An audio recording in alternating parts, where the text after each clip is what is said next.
News express में मैं हूं जुबैर खान।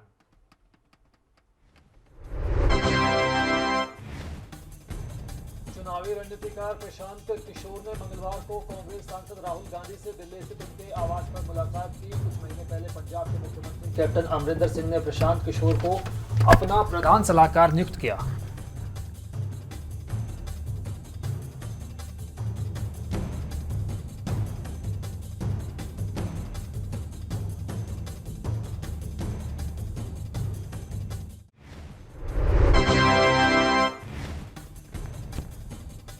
इस बैठक में प्रियंका गांधी और पंजाब प्रभारी हरीश रावत भी मौजूद रहे। जानकारों के मुताबिक प्रियंका गांधी को लखनऊ जाना था, लेकिन उनका लखनऊ का दौरा 2 दिन के लिए टल गया। जानकारी के मुताबिक पंजाब को लेकर पार्टी में कुछ बड़े फैसले हो सकते हैं। इससे पहले प्रशांत किशोर कैप्टन अमरिंदर सिंह से मिले थे। इस मुलाकात के दौरान ही ट्विटर पर नवजोत सिंह सिद्धू की भी सफाई आई, जिसमें उन्होंने आम आदमी पार्टी में जाने की बात को खारिज किया।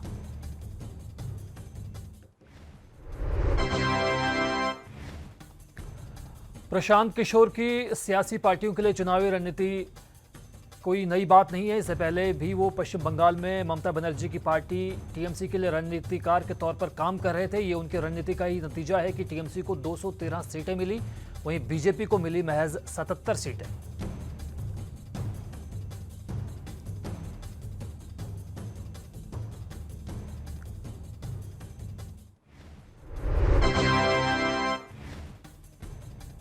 उत्तर प्रदेश में अगले साल विधानसभा चुनाव होने जा रहे हैं। इसे लेकर सियासी पार्टियों ने गठबंधन को अमली जामा पहनाना शुरू किया है। सुहेल देव भारतीय समाज पार्टी के प्रमुख ओम प्रकाश राजभर ने असदुद्दीन ओवैसी से मिलकर भागीदारी संकल्प मोर्चा बनाया है। खबर थी कि इस गठबंधन में आम आदमी पार्टी भी आ सकती है, लेकिन आप नेता संजय सिंह ने इसे पूरी तरह से सिरे से खारिज कर दिया।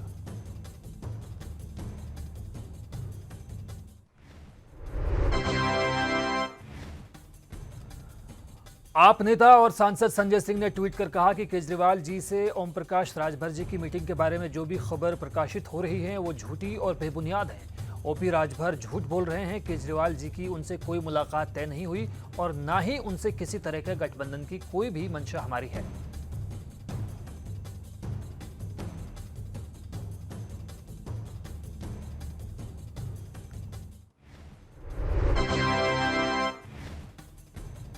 ओम प्रकाश राजभर ने सोमवार को कहा था कि आम आदमी पार्टी के नेता अरविंद केजरीवाल से गठबंधन को लेकर मुलाकात करेंगे। इस दौरान आम आदमी पार्टी से भागीदारी संकल्प मोर्चा के साथ गठबंधन को लेकर निर्णायक बातचीत होगी। ओम प्रकाश राजभर ने बताया था कि उनकी पिछले दिनों आम आदमी पार्टी के सांसद संजय सिंह से मुलाकात हुई थी।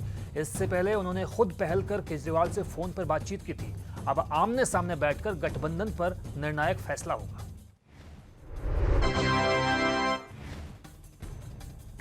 जल संकट को लेकर दिल्ली हरियाणा के बीच सियासी बवाल जारी है। जल संकट को लेकर आम आदमी पार्टी और बीजेपी आमने सामने है। दिल्ली का पानी रोकने के आप सरकार के आरोप पर हरियाणा के गृह मंत्री अनिल विज ने पलटवार किया है। उन्होंने आरोपों को बेबुनियाद बताया है और कहा है कि दिल्ली के सीएम केजरीवाल झूठ बोलने में पीएचडी हैं। बता दें कि दिल्ली जल बोर्ड के उपाध्यक्ष और विधायक राघव चड्ढा ने इल्जाम लगाया है कि हरियाणा पानी छोड़ने में कोताही बरत रहा है।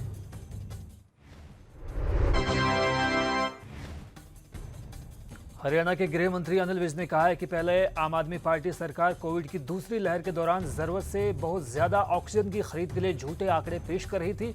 अब केजरीवाल अपनी नाकामियों को छुपाने के लिए पानी के मुद्दे पर बेबुनियाद आरोप लगा रही है। विज ने दावा किया कि हरियाणा दिल्ली को अपनी नहर प्रणाली के माध्यम से मुनक में 1049 क्यूसेक पानी लगातार मुहैया करा रहा है।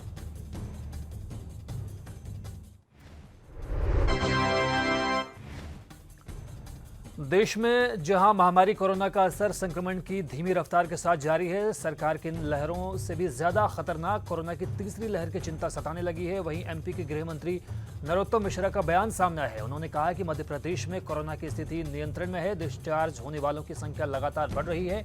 आपको बता दें कि मुख्यमंत्री ने कोरोना की तीसरी लहर का सामना करने के लिए जरूरी तैयारियों पर प्रभारी मंत्रियों को आदेश दिए हैं।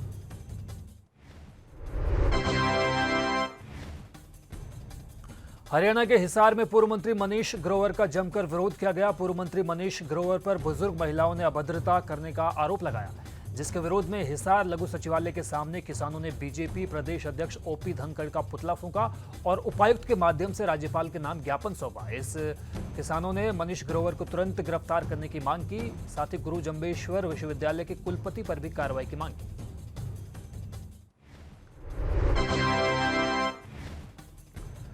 वहीं इस दौरान किसान सभा के प्रेस सचिव सूबे सिंह बुरा ने कहा कि वर्तमान सरकार के नुमाइंदे महिलाओं की इज्जत से सरेआम खिलवाड़ कर रहे हैं। उन्होंने कहा कि 10 जुलाई को गुरु जंबेश्वर विश्वविद्यालय के सामने पूर्व मंत्री मनीष ग्रोवर से बुजुर्ग महिलाओं के साथ अभद्रता की शिक्षा के मंदिर में बीजेपी के प्रदेश अध्यक्ष ओपी धनखड़ के नेतृत्व में जो गुंडागर्दी हुई उसकी जितनी निंदा की जाए कम है।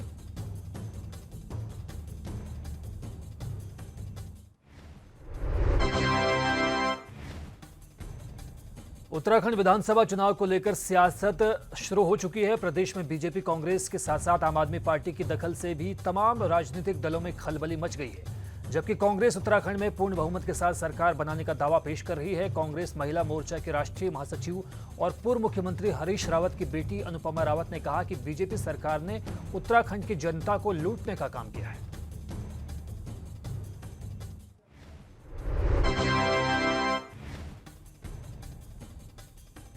एमपी के भोपाल में कोरोना से हालात थोड़े बेहतर हुए हैं। इसी बीच शहर में डेंगू और जीका वायरस का खतरा पैदा हो गया है। बता दें कि राजधानी के 103 घरों में डेंगू का लार्वा मिला है। बरसात के मौसम के चलते मलेरिया का खतरा भी बढ़ा है। यही वजह है कि सरकार इन बीमारी को लेकर भी संजीदगी बरत रही है। केरल में जीका वायरस के मामले तेजी के साथ बढ़ रहे हैं, जिसके बाद पूरे देश में अलर्ट जारी किया गया है। एमपी में 2 साल पहले भी जीका वायरस के मामले सामने आए थे।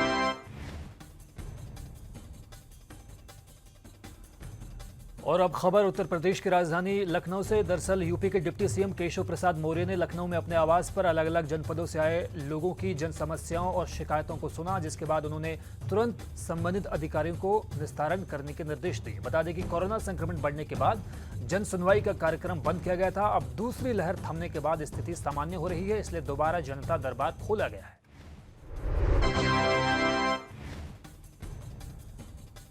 हरियाणा के फतेहाबाद में नगर परिषद कार्यालय में प्रॉपर्टी आईडी को लेकर हंगामा हो गया। हंगामा इतना बढ़ गया कि कुछ लोगों ने नगर परिषद कार्यालय में घुसकर गुंडागर्दी की। कार्यालय में बैठे पालिका अभियंता के साथ मारपीट की गई। वहीं उसके पास बैठे जेई कौशल, जेई चतुर्थ कर्मचारी अमित कुमार और कंप्यूटर ऑपरेटर हिमांशु को भी पीटा गया। मारपीट इतनी बढ़ गई कि अधिकारियों और कर्मचारियों को अस्पताल में भर्ती करवाना पड़ा।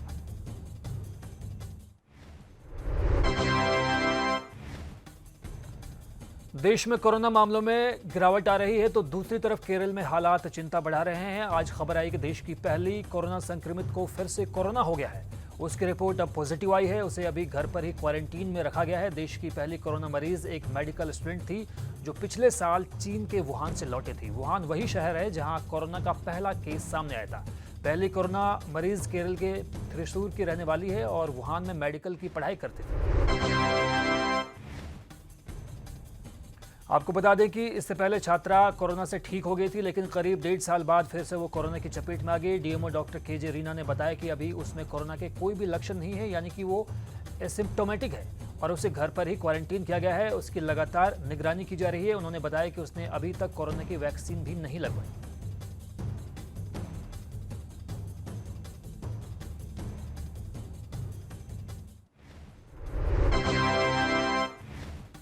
उत्तराखंड में बीजेपी प्रदेश कार्यालय में दूसरे दिन बीजेपी के तमाम मोर्चों के साथ बैठक हुई। बैठक में पार्टी के 7 मोर्चों के प्रदेश अध्यक्ष, प्रदेश पदाधिकारी और मोर्चा प्रभारियों ने हिस्सा लिया। बैठक की अध्यक्षता प्रदेश अध्यक्ष मदन कौशिक, सीएम पुष्कर सिंह धामी और संगठन मंत्री अजय कुमार ने की। इस दौरान प्रदेश अध्यक्ष मदन कौशिक ने बताया कि जिस तरह से पार्टी पदाधिकारियों, जिला अध्यक्षों के साथ बैठक हुई थी, उसी तरह से मंगलवार को भी मोर्चे के पदाधिकारियों के साथ बैठक हुई।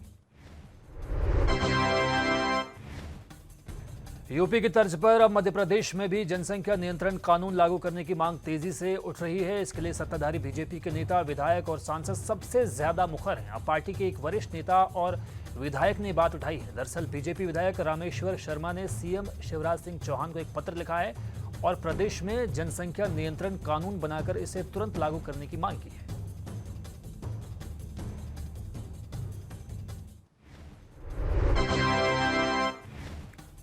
टोक्यो ओलंपिक में भाग लेने वाले भारतीय एथलीट्स से पीएम मोदी ने बातचीत की। पीएम मोदी ने वीडियो कॉन्फ्रेंसिंग के जरिए खिलाड़ियों से बात कर उनका उत्साह बढ़ाया। बैठक में खेल मंत्री अनुराग ठाकुर भी मौजूद रहे। पीएम मोदी ने कहा कि जमीनी स्तर पर सही चयन हो तो देश की प्रतिभा क्या नहीं कर सकती, ये हमारे खिलाड़ियों ने दिखाया है। उन्होंने कहा कि उम्मीदों के दबाव में ना आए, बस अपना सर्वश्रेष्ठ दें।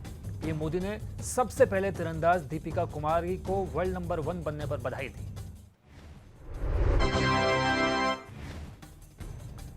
और अब खबर आई है यूपी के बुलंदशहर से। दरअसल यूपी के बुलंदशहर में हत्या का सनसनीखेज मामला सामने आया है, जहां अज्ञात बदमाश ने एक युवक की ईंट से कुचलकर हत्या कर दी। दरअसल मामला सिकंदराबाद के पुराने खुर्जा रोड का है, जहां युवक की हत्या करने के बाद शव को सड़क के किनारे फेंक दिया गया। वहीं मामले की सूचना मिलने पर मौके पर पहुंची पुलिस ने घटनास्थल पर बियर की खाली बोतल, गिलास और पानी की बोतल भी बरामद की।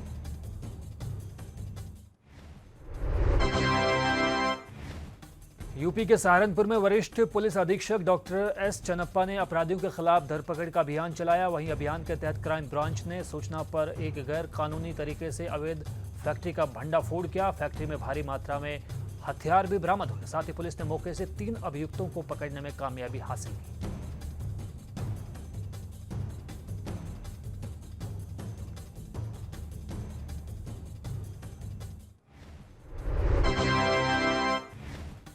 पंजाब के फरीदकोट में करीब 400 तोतों की मौत के मामले में पंजाब वन विभाग को आदेश जारी किए गए हैं। एनजीटी ने वन विभाग को आदेश देते हुए कहा है कि विभाग इस मामले की गहनता से जांच कराए और मौत की वजहों का पता लगाए। एनजीटी ने आदेश ट्रिब्यूनल एडवोकेट एचसी अरोड़ा की तरफ से दाखिल एक याचिका पर सुनवाई के दौरान दिया। अरोड़ा ने फरीदकोट के उपायुक्त कार्यालय परिसर में सैकड़ों तोतों की अचानक मौत के मामले में जांच के आदेश दिए।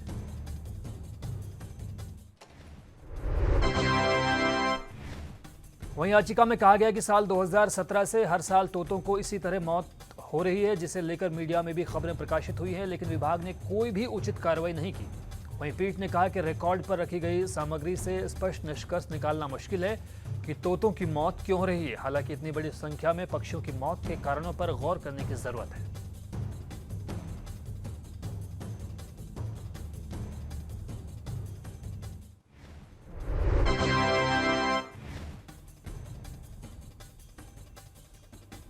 हिमाचल प्रदेश सरकार ने बिगड़ते मौसम को देखते हुए पर्यटकों के लिए एडवाइजरी जारी की है। धर्मशाला के भागसुनाग में भारी बारिश और गाड़ियों के बहने के बाद पर्यटकों और आम लोगों को नदी नालों के आसपास न जाने की चेतावनी जारी की गई है। टूरिस्ट को नदी नालों से दूर रहने की सलाह दी गई है। मुख्यमंत्री जयराम ठाकुर ने किसी भी आपदा से निपटने के लिए उचित प्रबंध करने के आदेश दिए हैं।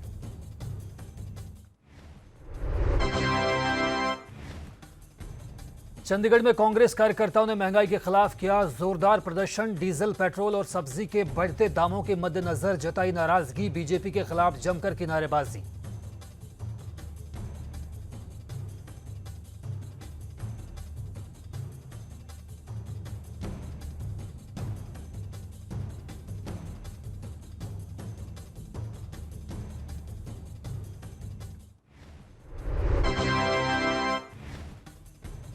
पीएम नरेंद्र मोदी ने कोविड-19 के बाबत देशवासियों को किया आगाह। कोरोना गाइडलाइंस पर अमल करने की दी हिदायत। तीसरी लहर के प्रति सावधान रहने की दी सलाह।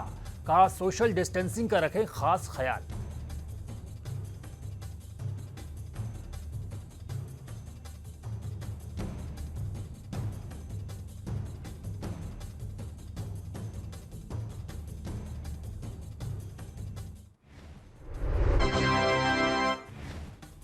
हिमाचल प्रदेश के कांगड़ा में बारिश और भूस्खलन के बाद लापता हुए 10 लोगों की मौत की आशंका। लगातार चल रहा है rescue operation. CM Jairam Thakur ने कहा सरकार कर रही है मुआयना, जायजे के बाद जारी की जाएगी रिपोर्ट।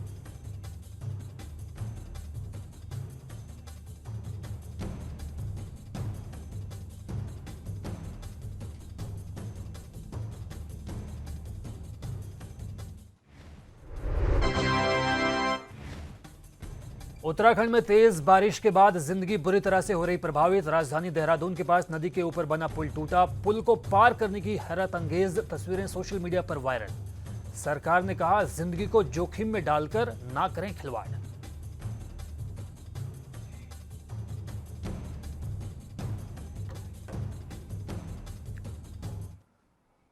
और फिलहाल वक्त एक ब्रेक का हुआ है। ब्रेक के उस पार भी जारी है एएनबी न्यूज एक्सप्रेस।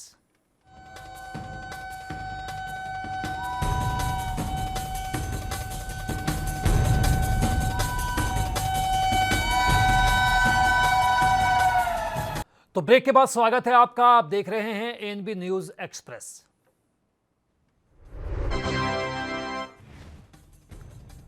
राजधानी दिल्ली में तेज रफ्तार बारिश के बाद सड़कों पर जमा हुआ पानी, गंदे पानी में खेलते बच्चों की तस्वीरें हुई वायरल। लोगों ने कहा, कहां है दिल्ली पुलिस और दिल्ली सरकार, अनजाने में ये बच्चे दे रहे हैं बीमारी को सौगात।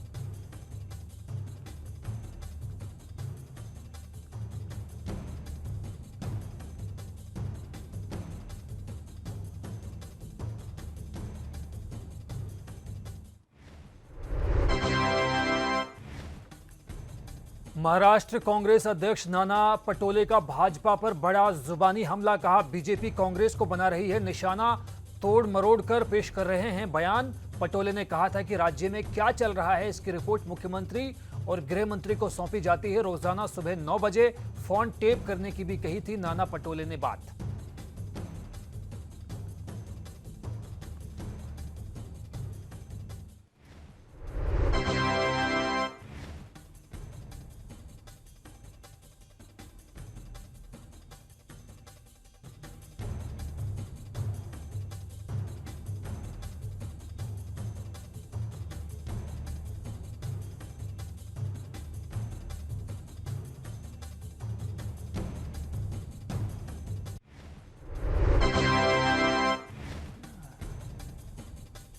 आईएफएस अधिकारी ने गांव में पक्षियों को चोट पहुंचाने वाले गुलेल छोड़ने के लिए बच्चों को किया प्रेरित। जीता दिल। महाराष्ट्र के नासिक में पक्षियों को बचाने के शानदार कवायद का आगाज। वन विभाग की इस मुहिम का हर कोई कर रहा है वेलकम।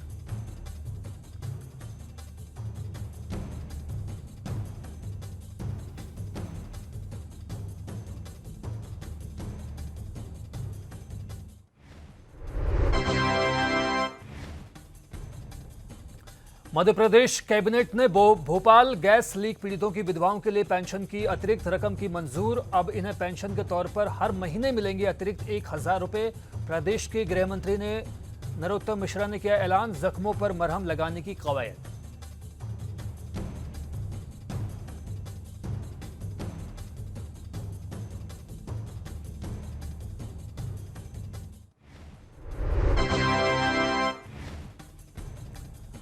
नितिन गडकरी ने मणिपुर में 4148 करोड़ रुपए की 16 राष्ट्रीय राजमार्ग परियोजनाओं का किया उद्घाटन और शिलान्यास। कहा, ये परियोजनाएं मणिपुर को देश के बाकी हिस्सों और पड़ोसी देशों के साथ हर मौसम में करेंगी कनेक्ट। वे कृषि, औद्योगिक और सामाजिक आर्थिक प्रगति को मिलेगा बढ़ावा।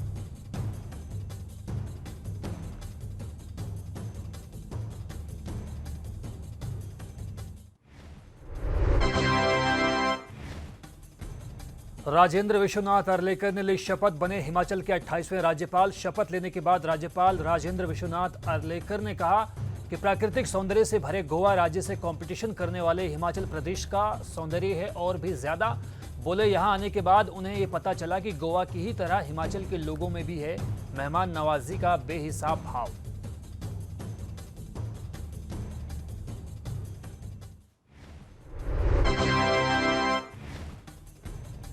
अमेरिका ने नेपाल को दी जॉनसन एंड जॉनसन टीके की 15 लाख खुराक। अमेरिकी राजदूत रैंडी बेरी ने सोमवार को स्वास्थ्य मंत्री कृष्ण गोपाल श्रेष्ठ को सौंपे टीके। रैंडी बेरी ने कहा कि जीवन को बचाना है अमेरिका का उद्देश्य। नेपाल सरकार और लोगों की ओर से जताया गया अमेरिका का आभार।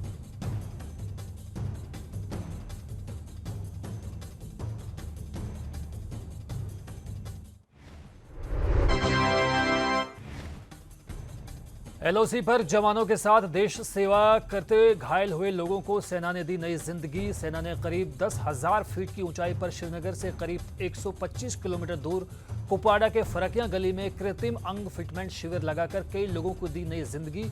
सहूलियत का फायदा उठाने वाले पीड़ितों ने जताया आभार।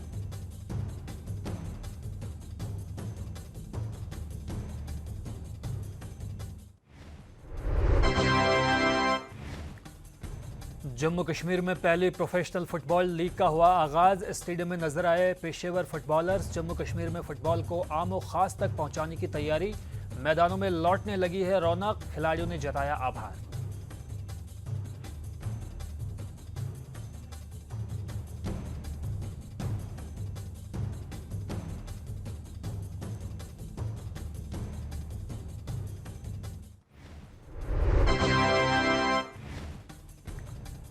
Dedicated freight corridor corporation of India limited ने उत्तर प्रदेश के गौतम बुद्ध नगर में एक रेल फ्लाईओवर पर सबसे लंबा गार्डर किया स्थापित। इस कीर्तिमान के हासिल करने के बाद DFCCIL ने पेश की बेहतरीन नजीर।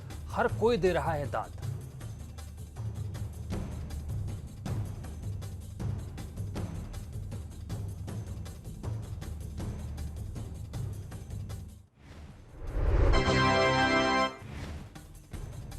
फिर खुली तेलंगाना की राजधानी हैदराबाद में मौजूद हजरत सैयद शाह मीरान हुसैनी की दरगाह। हिंदू मुसलमान दोनों के लिए है ये अकीदत और श्रद्धा का मरकज। दरगाह खुलने से बड़ी मन्नत मांगने वाले ज़ायरीनों की आमद।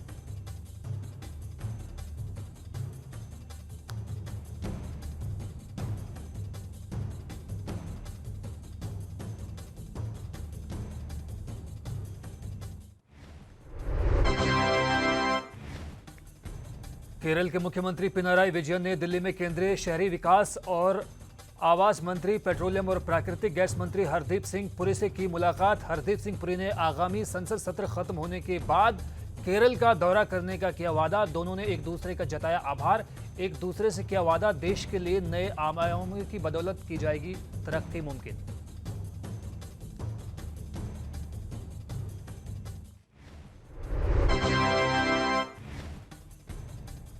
रूस की राजधानी मॉस्को में जारी है कोरोना के खिलाफ रीवैक्सीनेशन अभियान। बड़े पैमाने पर रशियन लगवा रहे हैं कोरोना वैक्सीन। सरकार ने कहा, किसी भी कीमत पर लोगों की जान की हिफाजत है उनकी सबसे बड़ी जिम्मेदारी।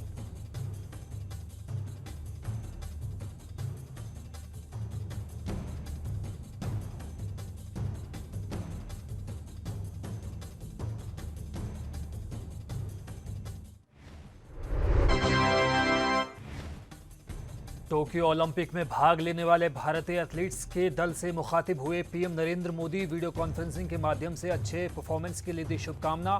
देश के कुल 126 एथलीट टोक्यो जा रहे हैं, जो 18 खेलों में लेंगे हिस्सा। ओलंपिक खेलों में यह है भारत का अब तक का सबसे बड़ा दल। इस बार भारतीय खिलाड़ी 18 खेलों की 69 कॉम्पिटिशन्स में लेंगे भाग।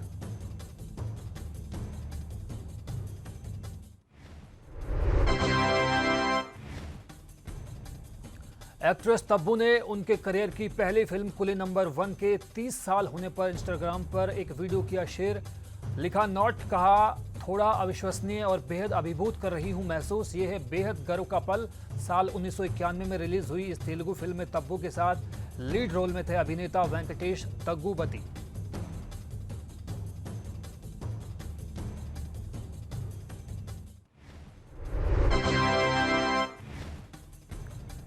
पूर्व भारतीय बल्लेबाज और 1983 विश्व कप विजेता टीम के सदस्य रहे यशपाल शर्मा के निधन पर राष्ट्रपति रामनाथ कोविंद और पीएम नरेंद्र मोदी ने जताया शोक। पीएम मोदी ने लिखा, वो टीम के साथी खिलाड़ियों, प्रशंसकों के साथ साथ उभरते क्रिकेटरों के लिए थे एक इंस्पिरेशन। उनके निधन से हूं दुखी।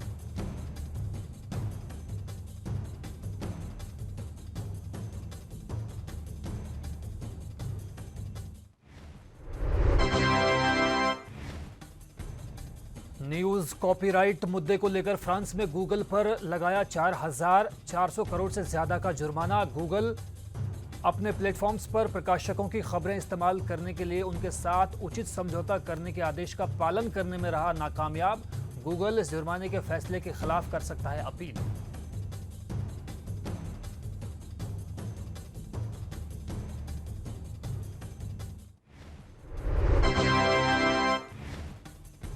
भारत में अफगानी राजदूत फरीद मामुंदजई के बकौल कंधार में भारतीय वाणिज्य दूतावास नहीं किया गया है बंद। स्थानीय स्टाफ के जरिए कामकाज रहेगा जारी। मामुंदजई के मुताबिक राजनयिकों को भारत वापस बुलाने का अस्थायी कदम सुरक्षा पर है आधारित। दरअसल तालिबानी लड़ाकों द्वारा कब्जा करने के बाद कंधार से भारतीय कॉन्सुलेट के 50 सदस्य विमान से निकाले गए थे।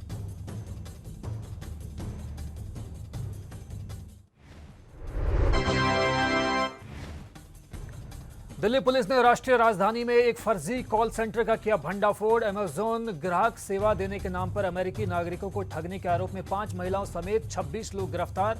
दक्षिण दिल्ली के सुल्तानपुर में चल रहा था गोरख धंधा। पुलिस ने मौके से जब्त किए 29 कंप्यूटर।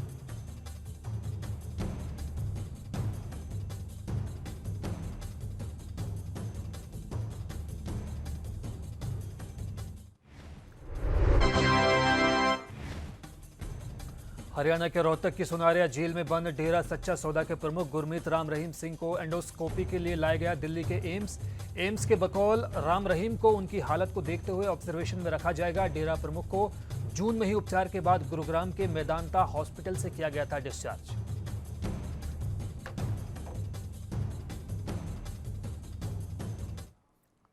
तो फिलहाल एएनबी न्यूज एक्सप्रेस में बस इतना ही। मुझे दीजिए इजाजत। नमस्कार।